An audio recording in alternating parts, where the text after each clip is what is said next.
है कि जितने भी जुल्म के खिलाफ खड़े होने वाले लोग हैं, वो फ्री पैलेस्टीन का एक हैशटैग चला रहे हैं, नारा लगा रहे हैं, झंडा बुलंद कर रहे हैं। और हम ये भी देख रहे हैं कि एक जो दक्षिणपंथी ग्रुप है या फिर राइट विंग हम कहिए, तो वो हम देख रहे हैं कि वो कहीं ना कहीं इजराइल को समर्थन कर रहा है। मुझे लगता है कि सर इसको बेहतर समझाएंगे, लेकिन एक और चीज, मैं जब भारतीय हस्तक्षेप की बात करते हैं कि भारत का क्या रोल है, तो मैंने जब देखा तो यही है कि भारत जहां हर हर वक्त चाहे अफ्रीका में अपार्थाइड रेजिम के खिलाफ वो खड़ा रहा, वही 1980 में वो फिलिस्तीन का एक स्टाम्प बनाता है, आप देखे होंगे, जिसमें हम देखते हैं कि हम भारतीय और फिलिस्तीनी भाई भाई हैं, और इस तरह का स्टाम्प बनता है। लेकिन वही हम देखते हैं कि उसके बाद अभी जो इजराइल के साथ एक रिश्ता भारत बना रहा है, एक व्यापारिक रिश्ता, तो वो लगातार, मतलब मुझे लगता है कि अपने इतिहास के दूसरे तरफ भारत अभी जा चुका है, और नरेंद्र मोदी की सरकार जो है वो जुल्म करने वालों के तरफ अभी ज्यादा मौजूद है। तो इन तमाम मुद्दों पर, चाहे इसका ऐतिहासिक परिप्रेक्ष्य क्या है, और आज तक इसको जोड़ते हुए हम इस पर बात करने के लिए हमारे साथ हैं प्रोफेसर आमिर अली जीएनयू से, और हम चाहेंगे कि सर अब आप आगे इसका कार्रवाई करें, मतलब इस पर बात करें। शुक्रिया।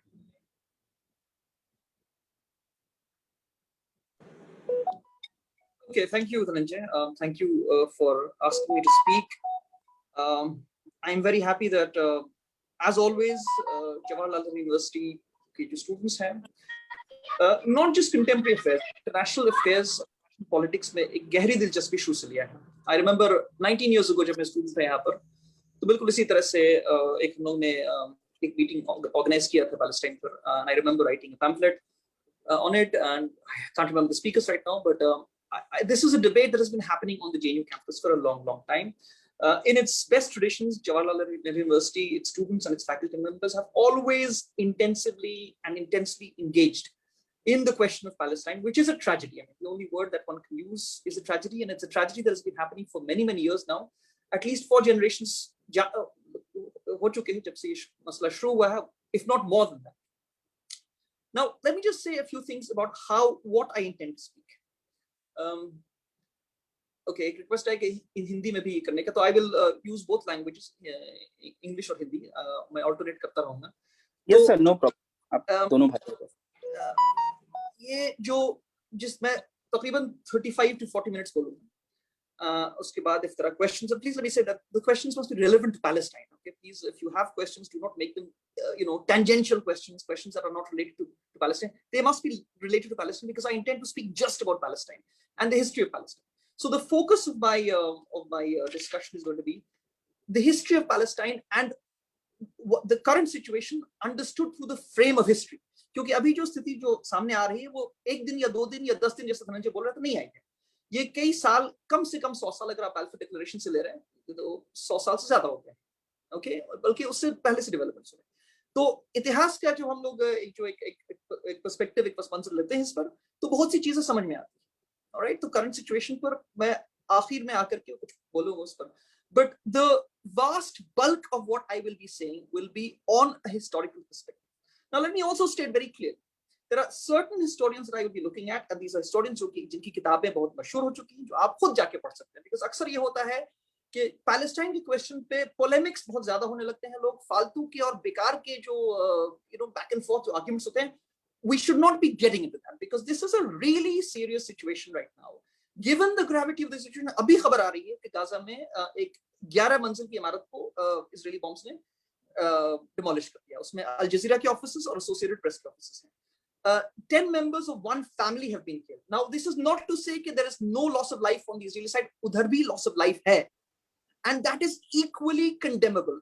Loss of life on any side, and the innocent loss of life on any side must be condemned. Let us be very clear about this. ऐसा नहीं कि my own perspective is sympathetic to Palestine, जो कि कुछ लोगों को मालूम भी होगा, but what I am saying is that there is loss and suffering on both sides. ये हम लोगों को फर्क करना है कि why is this loss happening? People cannot go on leading the lives in the way that they have been leading ये मैं दोनों के लिए कहूँ, not just the kind of lives that Palestinians are leading in Gaza and the West Bank. Gaza की situation कुछ ज्यादा ही खराब है, and for that matter even Israel को खुद सोचना पड़ेगा कि क्या इस तरह से वो अपने citizens को, I mean, can they go on living like this?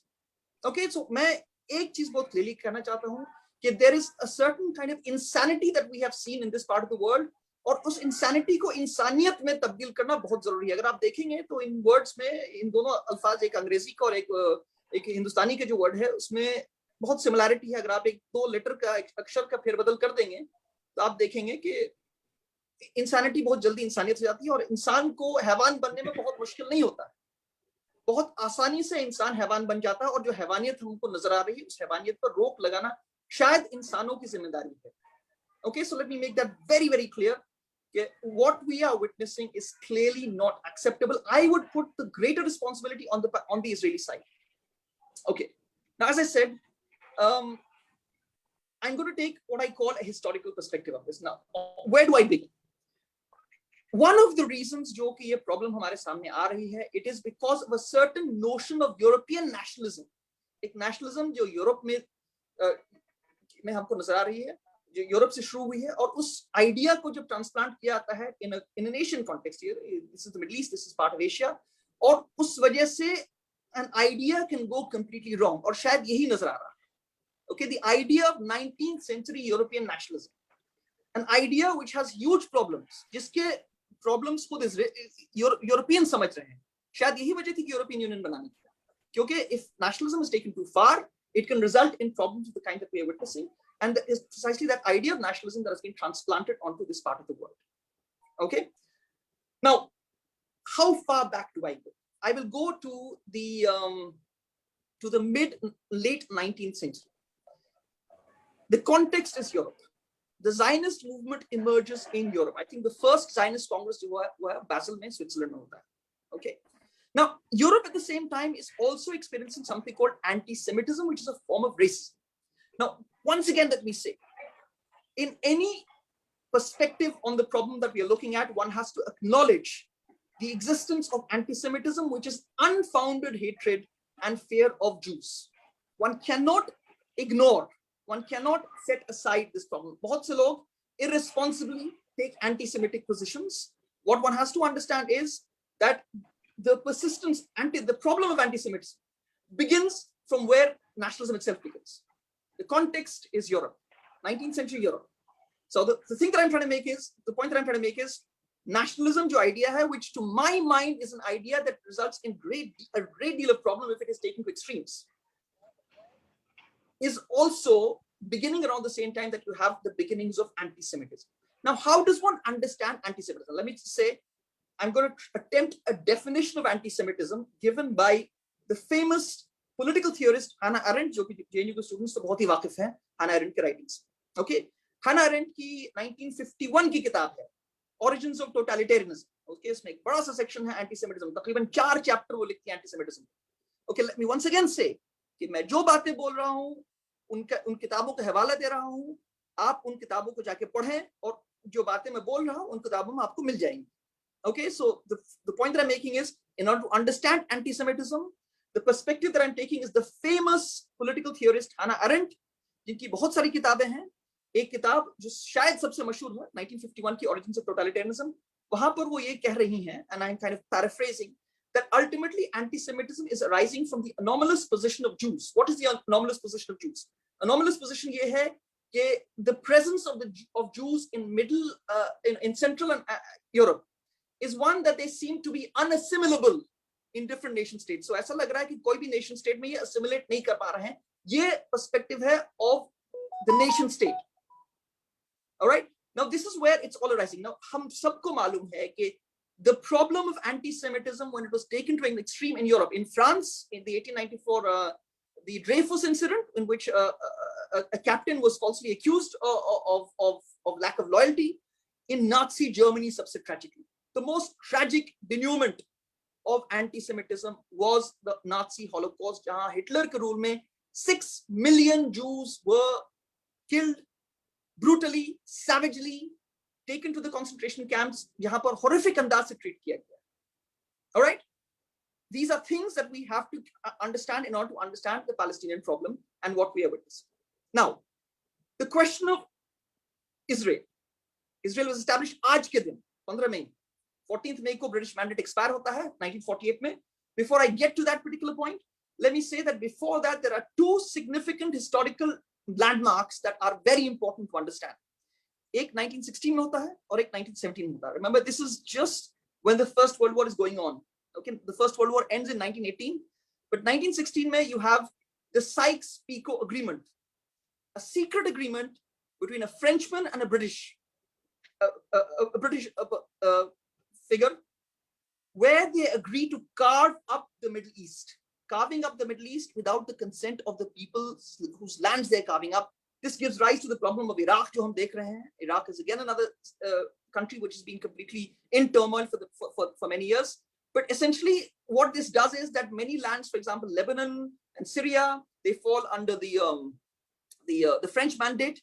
Palestine and Iraq come under the British mandate. This is a secret agreement. If one wants to understand the current day problem of Palestine, one needs to understand this secret deal arrived at between Sykes and between these two gentlemen, Sykes and Picot.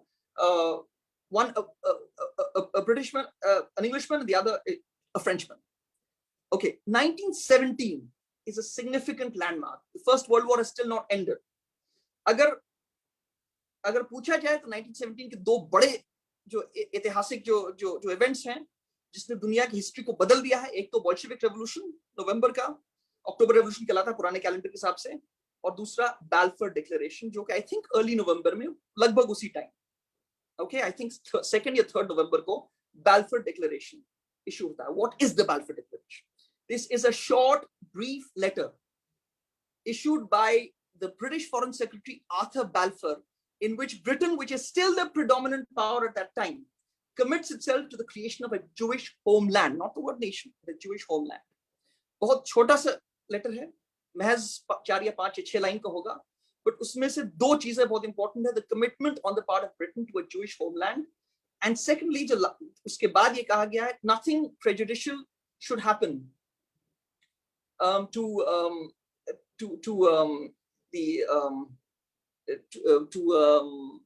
the already existing Palestinian population. किसी ने कहा 1948. I'm very sure that the Balfour Declaration 1917 है, because no sir, it's 1948 sir.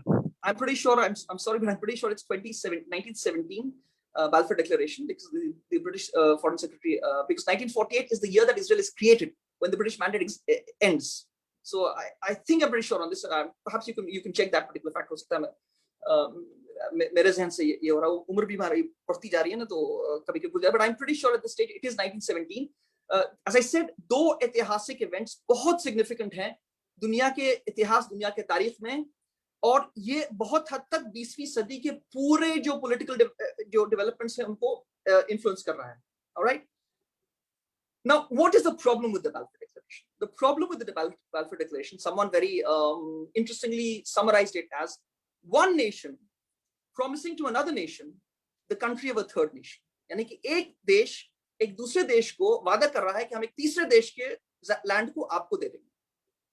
Okay, इसको ज़हन में रखना बहुत जरूरी है, because Palestine at the end of it is a historic injustice. अगर इस historic injustice को हर आदमी नहीं समझ पा रहा है, if we are not condemning the injustice of Palestine, इसका मतलब कहीं ना कहीं हम लोग अपने इंसानियत को डिबेस कर रहे हैं. We are debasing our own humanity. This is how serious it is. If one is siding with oppression, that means that it is an unwillingness to understand an injustice that has been perpetrated. Now, उसी document में ये कहा गया है, nothing should prejudice the existing population of Palestinians. Okay, I think it's very important to keep these two developments in mind, because the establishment of Israel will happen 31 years after the Balfour Declaration, 1948. All right. Now, what does the Balfour Declaration do? What the Balfour Declaration does is that it results in a great deal of migration of Jewish populations, to some extent from Europe, initially from Europe to Israel. Okay. Now, let me also add, the Palestinian problem is a political problem. It is not a theological problem. Let me make this very clear. even though जो तीनों monotheistic Semitic religions हैं, they all claim Jerusalem as as holy to them. Let us not get into this absurdity that it is in some way an old ancient problem. This is a modern problem created in the 19th century that has festered throughout the 20th century, that is still festering in the 21st century, and it now demands a 21st century solution. I am very clear about that. This is not an ancient theological or religious problem. Okay, अक्सर इसको उसी अंदाज से present किया जाता है to inflame passions, and if anything, what one needs to do right now is to bring down the passions. एक बहुत ठंडे जहन से, एक सेंसिबल अंदाज से, एक रीजनेबल अंदाज से इस प्रॉब्लम को समझने की कोशिश करनी चाहिए. मैं पॉलिटिकल साइंस पढ़ाता हूं और मैं इस बात पर बहुत ज्यादा एम्फसाइज करता हूं कि अगर पॉलिटिकल विल है तो दुनिया का बड़ा से बड़ा मसला सॉल्व हो सकता है. अगर पॉलिटिकल विल नहीं है तो the problem will go on festering. So what we have right now is a lack of political will. So the point that I'm making is that the Palestinian question, as Edward Said very famously put it, is a problem that was created in the 19th century, that festered throughout the 20th century, that has become aggravated in the 21st century, and it demands a 21st century solution. It is a modern problem demanding a modern solution, and I will try to, at the end of my talk, explain what I mean by that. Now, I talked about nationalism and anti-Semitism. Okay, I am a student of political theory. I'm trying to give a political history of Palestine in order to understand the contemporary conjuncture. And then, as a student of political theory, there are certain conclusions that I will try to arrive at towards the end of my discussion. I'll keep track of the time as well. Now, between these years, 1917 से लेकर 1948 में, there is a continuous infiltration of Jewish population into Palestine. Now, that is not a problem. Okay, I believe that people should be able to go and live in whichever part of the world they want to go and live. जिस तरह से Europe में opposition हो रहा है कि Syria से refugees जा रहे हैं, ये गलत है. अगर किसी इंसान को ecological problems, political problems, या किसी और तरह के economic problems की वजह से refugee बन रहा है, तो वो जिस देश में जा रहा है उस देश को open hands के साथ उनको accept करना चाहिए. So the Jewish infiltration, or I shouldn't call it infiltration, but the Jewish immigration to Palestine is not a problem. People cannot be prevented from escaping the persecution that they are experiencing in Europe, and they are experiencing persecution. Jews के साथ बहुत गलत हो रहा है Europe में, लेकिन मैं साथ साथ ये कह दूंगा कि Jews के साथ जो गलत हुआ है वो उसका burden Palestinians पर इस समय नहीं पड़ना चाहिए.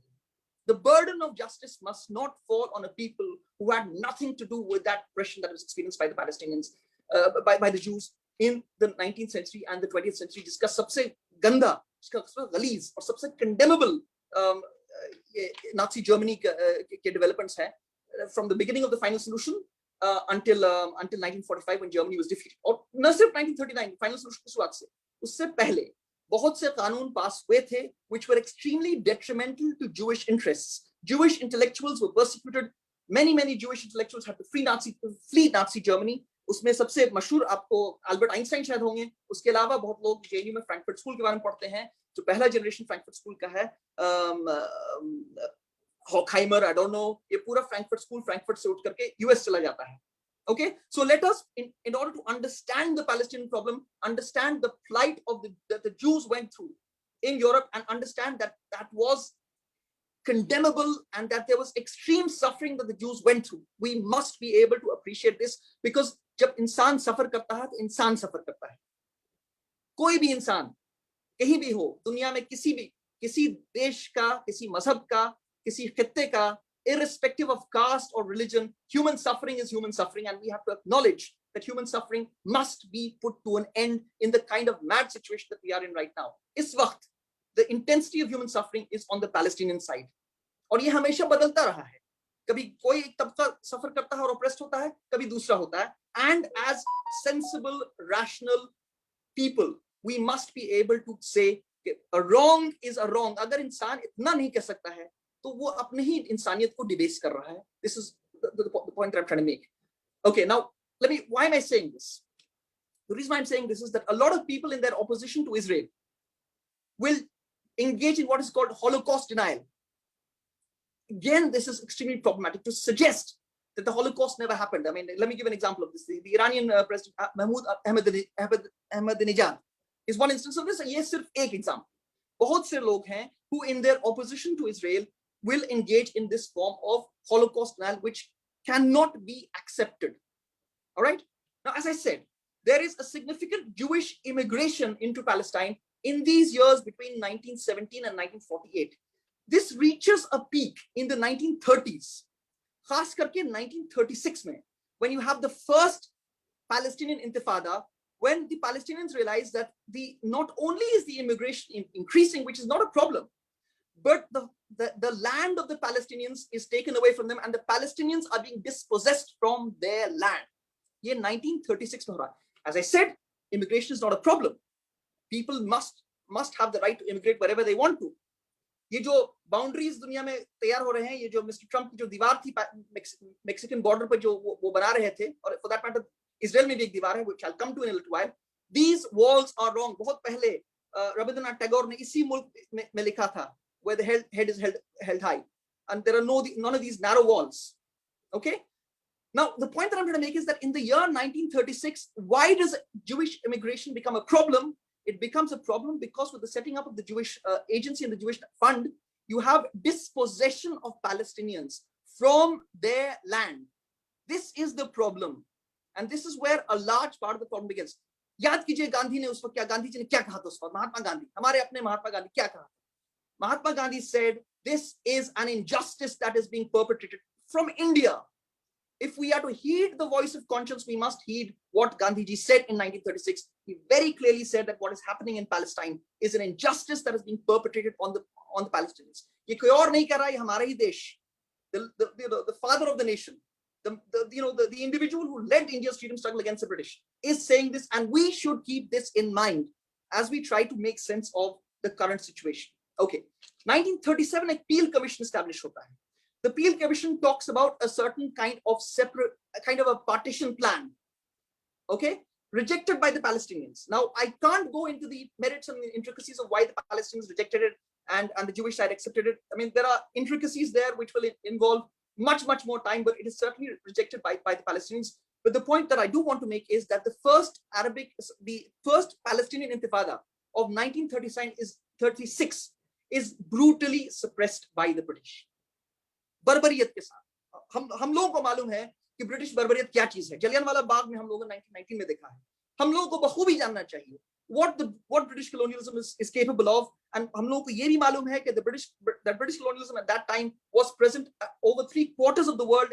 पुरानी कहावत है कि the sun never set on the British Empire.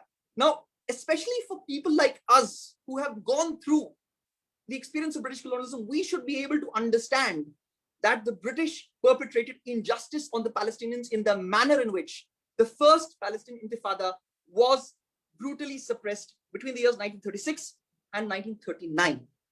The word Intifada means an uprising, a convulsive uprising. एक ऐसी uprising जब इंसान जब बेचैन होता है, मजबूर हो जाता है, उस तरह की uprising. This is what the specificity of the Arabic word Intifada means. कभी-कभी गलत अंदाज से लोग इसको revolution बोल देते हैं.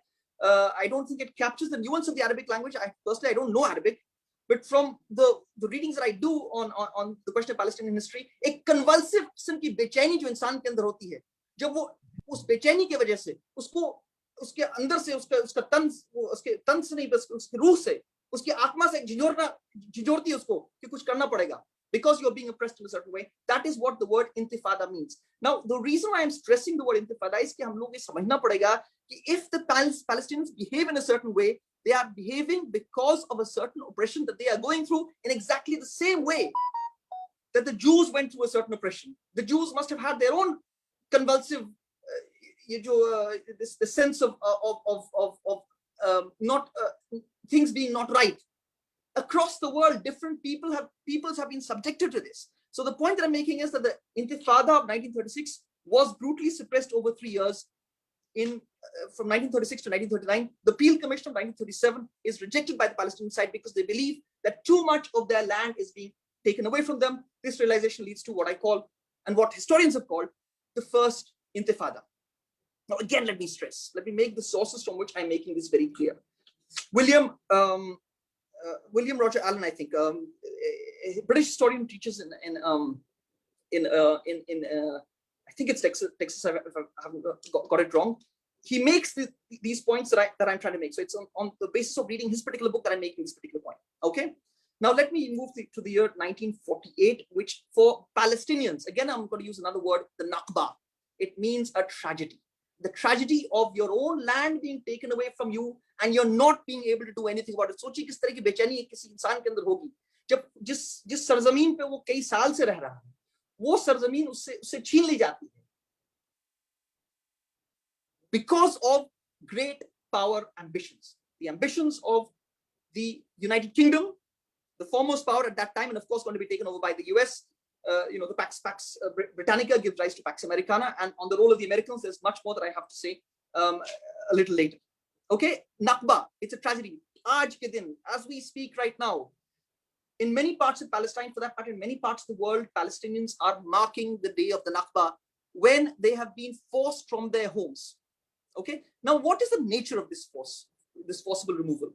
They are being forced out of their villages. Let me just take one example. On the outskirts of the famous city of Tel Aviv, okay, jahan par aaj rocket attack hua hai, ek innocent bystander, and I stress innocent bystander on the Israeli side in Tel Aviv, was killed by this rocket attack launched by Hamas. In the city of Tel Aviv, एक गांव था देर यासीन जो शायद अब एक सबब हो गया होगा, जिस तरह से बड़ा शहर एक्सपैंड करता है और अपने इसमें गांव को वो समेट लेता है, वो सबर्ब्स बन जाते हैं. From the village of Deir Yassin, many Palestinian men, women, and children were dispossessed and brutally treated. Many were killed. This is a point that none other than the Israeli historian, I stress the fact that this is an Israeli historian that I'm citing, Benny Morris, makes this particular point. Deir Yassin, April 1948, the manner in which the Palestinian residents are made to evacuate their villages. Now, the reason why the Palestinian problem is such a problem is because of these developments. एक तो मैंने Balfour Declaration के बारे में बताया, और दूसरा, the manner in which the British are withdrawing in haste. Remember, India would have already become independent. 15th of August 1947. उसके 7-8 महीने बाद ये incidents हो रहे हैं. The thing about the British is that they gained the empire famously in a fit of absent-mindedness. They withdrew in haste, and wherever they withdrew, they created a mess. And that mess, the mess that they created, you can see in Palestine. All right. Now then, a lot is made on the whole issue of terrorism. I want to just say a few words on this. Okay. Global जो media का discourse है, वो इस तरह से present करता है कि as if सिर्फ Palestinians ही terrorist. Palestinians terrorist होंगे. There are terrorist organizations, but सिर्फ Palestinians ही terrorist नहीं है. Terrorist कोई भी गिरोह, कोई भी group का आदमी बनता है. Okay, terrorism is a problem. Terrorism is to be condemned. But what I see right now in the world, खास के 2001 से, global war on terrorism, is the instrumental use of the war on terror, not for the purpose of achieving justice, but in order to extract revenge. This really is the problem. All those people who use the discourse of terrorism in an instrumental sort of way are not interested in ending the problem of terrorism. They're interested in furthering it for political purposes. और ये शायद Palestinians suffer. Let me give an example of this. कल के press briefing में जेन साकी, जो आपको white house की प्रेस रिप्रेजेंटेटिव है, उसने क्या कहा? उसने ये कहा, despite all the Israeli aggression that we are witnessing, which is disproportionate. As I said, I'm stressing the fact that there have been rocket attacks from the Palestinian side, from Gaza by Hamas onto Israel, equally condemnable.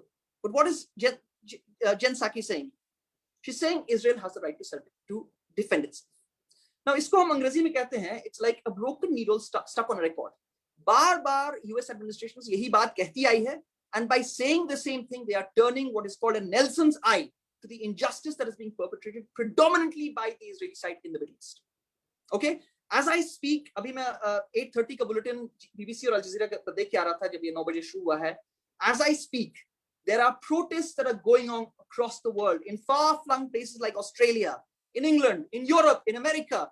People are protesting against the disproportionate use of force that the Israelis are using, Israeli aggression. और दोबारा मैं ये बात बोल रहा हूँ कि अगर हम लोगों को अपनी इंसानियत रिटेन करनी है, तो injustice and aggression in any form must be condemned. इस वक्त जो हमारा मौजू है, जो हमारा जो विषय है जिस पर हम बात कर रहे हैं, वो है the problem in Palestine.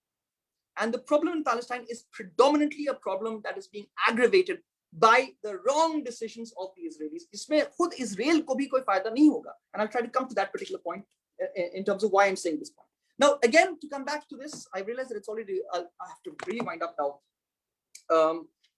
The historians that I'm citing are 3 Israeli historians who are called new historians, whose work is seminal in terms of understanding the origins of the problem, the Palestinian problem, which is linked to the creation of the state of Israel.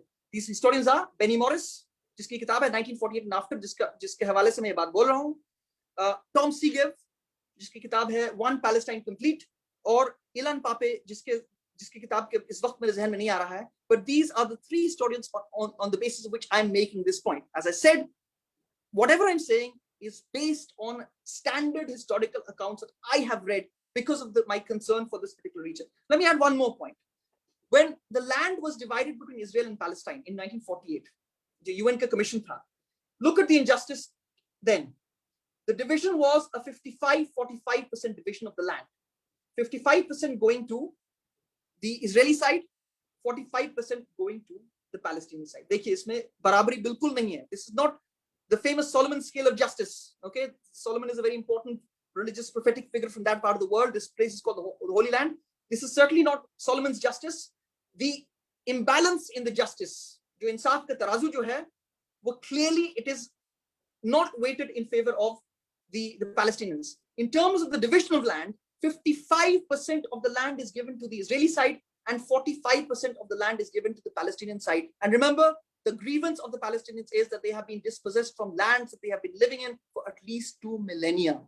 Continuously, they have been living on those lands for 2 millennia, मतलब 2000 साल. Okay, now let me further reinforce this statistic in terms of the population presence. The 55% of the land goes to the Israelis, जिनकी आबादी 35% है in historic Palestine, जो Ottoman Palestine है, unified Palestine, जो अब नहीं exist करता है, उसमें 35% population presence के basis पर the Jewish presence is given 55% of the land. 65% of the Palestinian presence is given 45% of the land. Now, आप खुद अंदाजा लगाएं, is this not an injustice? The story doesn't stop here. The story continues with the continuous wars that happen in that unfortunate part of the world. 1948 के war के बाद, the next major war is 1967, the famous 6-day war, in the beginnings of which the Israelis were successfully and strategically able to destroy 80% of the Egyptian Air Force on the very first day of the battle. महज 6 दिन में Israel was able to achieve remarkable victories. Now, as a result of the 1967 6-day war, Israel becomes an occupying presence in the Sinai Peninsula, in the Gaza Strip, जहां पर ये पूरा मसला इस वक्त हो रहा है, जिसकी बात कर रहे हैं, and in the West Bank. Okay, let me make this very clear.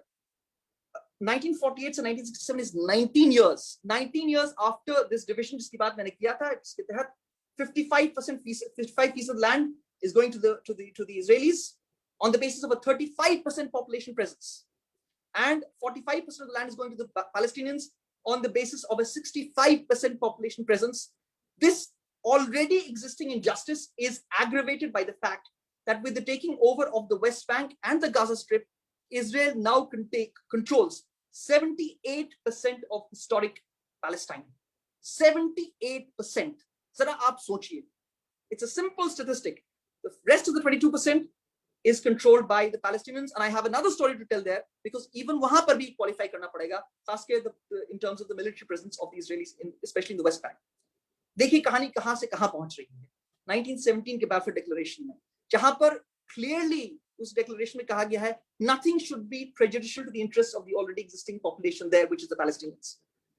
To the story in 1948, where there's a 55-45% division of the land on the basis of a 35-65% population presence, to 1967, when you have 78% of the land being controlled by Israel, and the Palestinian population is being boxed in, contained in महज 22% of the land, और सिर्फ, as I said, कहानी वहां पर नहीं खत्म होती है. You have something called the Allon Plan, which the Israeli army and the Israeli government devises, जिसके तहत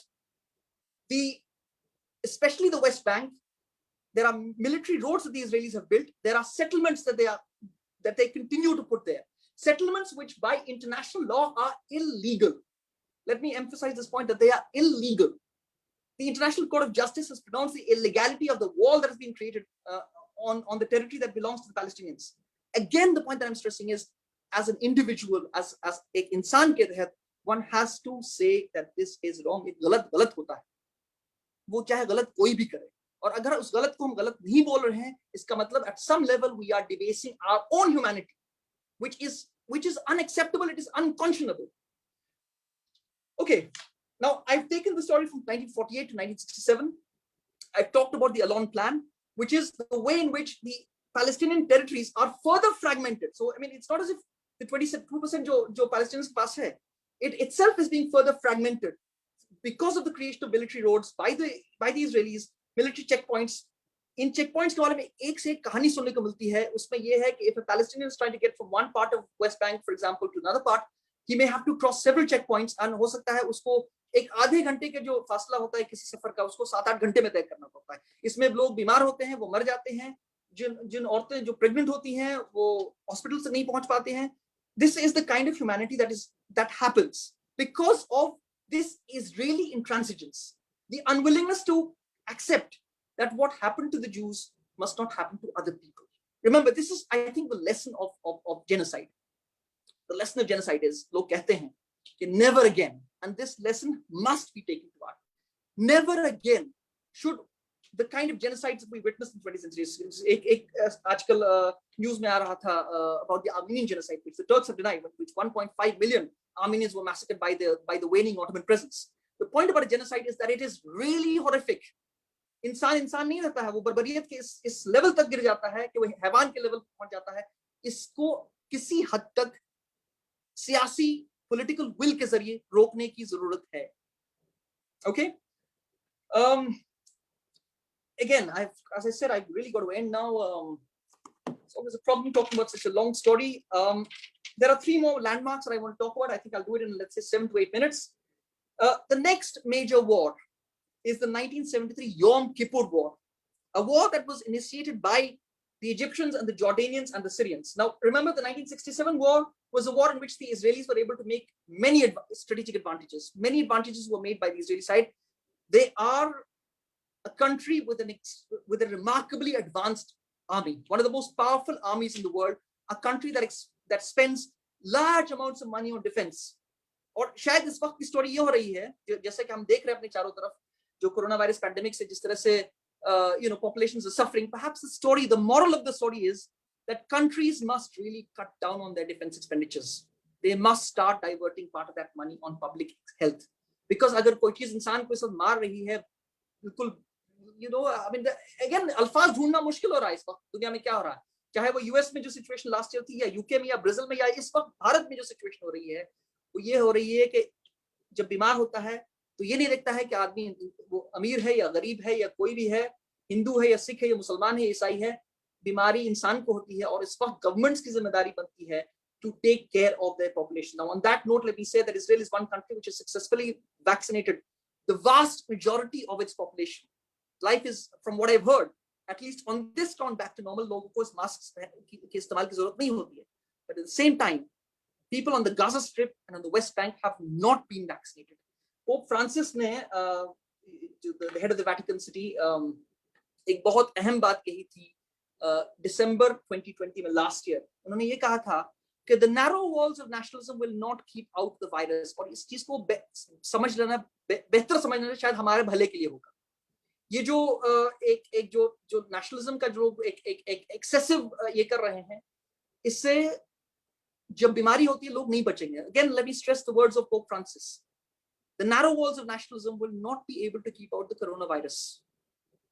ये एक ऐसी चीज है जो फैलती है. No one is safe until everyone is safe. And again, the problematic Israeli position is precisely from the fact that Israel may have populated most of its population, vaccinated its population, but it has prevented the possibility of the Gazans and people on the West Bank, Palestinians, being vaccinated. Remember, Israel is a military presence. This is one of the longest military occupations.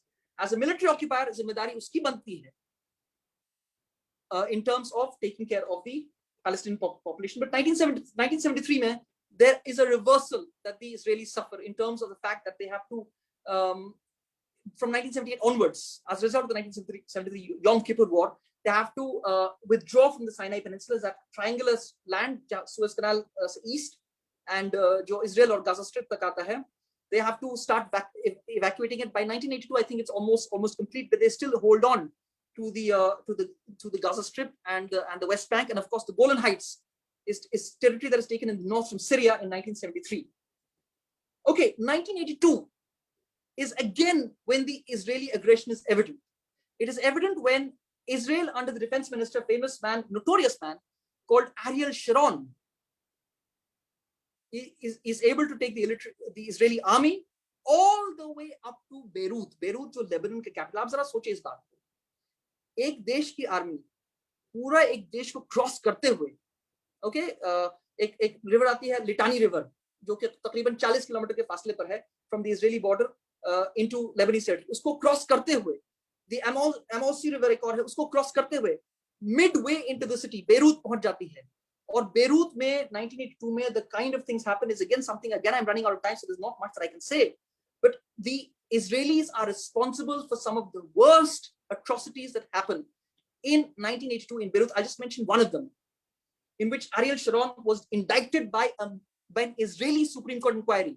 अपने ही देश की Supreme Court inquiry में Ariel Sharon को indict किया जाता है. All right, this is the Sabra and Shatila massacres of September 1982, in which for 2 continuous days the militant Phalange organization, supported by the Israeli military presence, goes into the Sabra and Shatila refugee camps in Beirut and massacres. I forget the numbers, but the massacre went on for at least 48 hours. Again, what I'm saying is that this is wrong. This is something that happened in 1982. 87 to 93 is the second Intifada. Okay, as I said, I can't really go into the details, but the first Intifada was 1936, brutally suppressed and crushed by the British. 87 to 93, in which Palestinian youngsters are just picking up stones and throwing it at the Israelis out of sheer desperation. Okay, this is the lack of equivalence. अगर आप CNN या BBC जैसे news organizations देखेंगे, तो वो आपको इस misconception में डाल देंगे कि ये दोनों बराबर के मुल्क हैं जो एक दूसरे से जंग कर रहे हैं. They are not countries. Palestine does not enjoy sovereign territorial rights over its own territory. Israel has a predominant presence there. And, of course, Al Jazeera, being an Arabic channel, is able to put forward a different perspective and a much more convincing perspective. The perspective is, please do not be fooled by this idea that there's equivalence on both sides. That is the Israelis and the Palestinians who are both, locked in an equal battle. This is a disproportionate battle and a struggle that is going on. And keeping that in mind, American television personality Trevor Noah, I would suggest all of you go onto YouTube, watch what Trevor Noah said the day before yesterday in this. बेहतरीन अंदाज से उसने कहा कि आप equivalence नहीं कर सकते हैं. These are 2 unequal sides, और जब 2 sides unequal होते हैं तो एक पर जिम्मेदारी ज्यादा बनती है. और इस वक्त the responsibility for inflaming the situation is clearly on the Israeli side. और एक बात जहन में याद रखने की जरूरत है, ये immediate provocation क्या था? Immediate provocation था ईस्ट जेरूसलम का एक नेबरहुड शेख जर्राह, जहां पर पैलेस्टीनियंस कई जनरेशन से रह रहे थे, उनको उनके मकानात को इविक्ट करने का ऑर्डर आ गया था, because those Palestinians were told, बिल्कुल उस तरह से जैसे कि देर यासीन में 1948 में पैलेस्टीनियंस को हटाया गया अपने जमीन से, उसी अंदाज से in the year 2021 when we would have thought that things should get better, जब इंसान तरक्की कर रहा है, एक प्रोग्रेस के राह पे चल रहा है, the immediate provocation right now, the reason why the region is in a state of unrest is because of the eviction of Palestinians from the East Jerusalem neighborhood of Sheikh Jarrah. Houses that they've been living in for many generations. The Israeli state was asking them to vacate them. The matter went to the Supreme Court. The Supreme Court has not pronounced it because the government of Israel said that it's not wise to kind of give a judgment right now on the matter. I'll just end now because I've pretty much extended my time beyond my time. The 2000 Intifada. Okay, an intifada which happened when I was a student at JNU, aap logon ki tarah, I just submitted my MPhil. The same Ariel Sharon, याद है, जो defense minister था at the time of the Sabra and Shatila massacres, जिसके वजह से Israeli supreme court appointed committee, the Kahan committee, ने कहा था कि जो शरोन ने किया था वो गलत है. Alright, the same Ariel Sharon goes to the Al-Aqsa Mosque, the Haram Sharif, the Temple Mount, and in an act of provocation, he walks around with a 1,000 strong military presence, giving rise to the third Intifada after 87. The provocation on the part of the Israelis is, it does a mindlessness to it. That mindless provocation must come to an end for the sake of the Palestinians, for the sake of the Israelis, and for the sake of humanity as a whole. I will end my talk there. If there are questions, then let me reiterate that the questions must be related to the Palestinian question. They must not be tangential. They must not make inane references to other parts of the world. If you have a question, please direct that question in terms of the question of Palestine. That's a question I'm going to answer. Okay, Dhananjay. Thank you sir, thank you very much. Sir, एक तो वही मसला है कि मतलब दमन बहुत लंबा है और वक्त हमें बहुत कम मिला है, 1 घंटे का.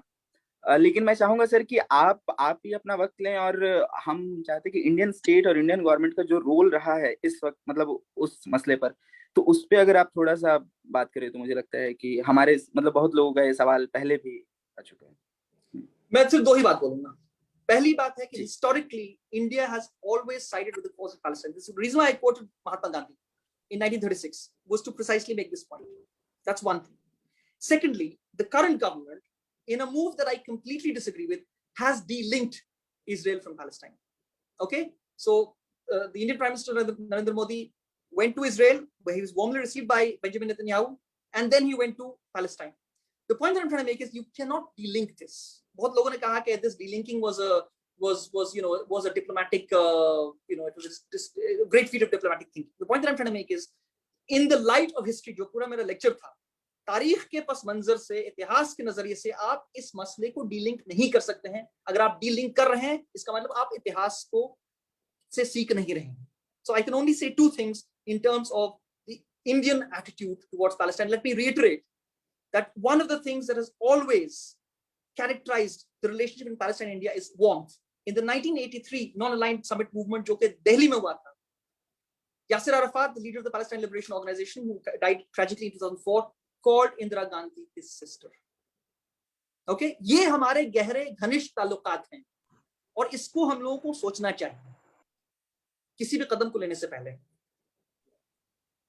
May I ask one question, sir? This is Mrityunjay. Okay.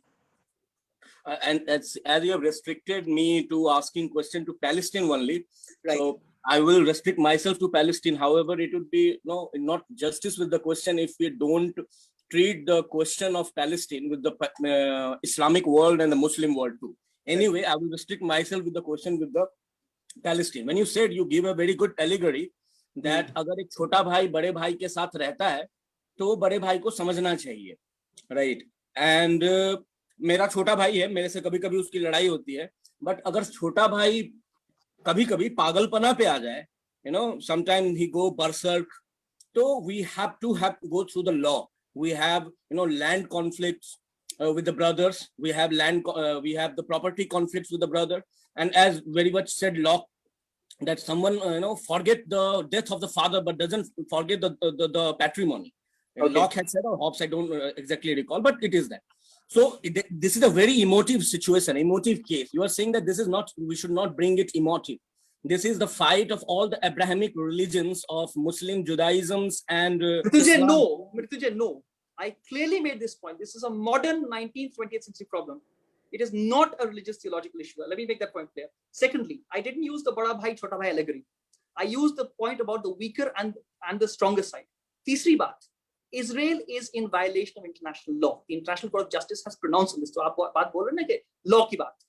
Of course, there are problems on both sides, but Israel is clearly the violator of international law. At this moment, aap International Court of Justice ki ruling jaake padh le on the whole question of the wall. Okay, I think I've answered those 3 questions. Bada bhai, chota bhai, maine use nahi. I use the term weak and strong side. Okay. Second point, let me reiterate. I do not believe that this is an issue of Abrahamic religions. This is an issue of modern 19th century nationalism.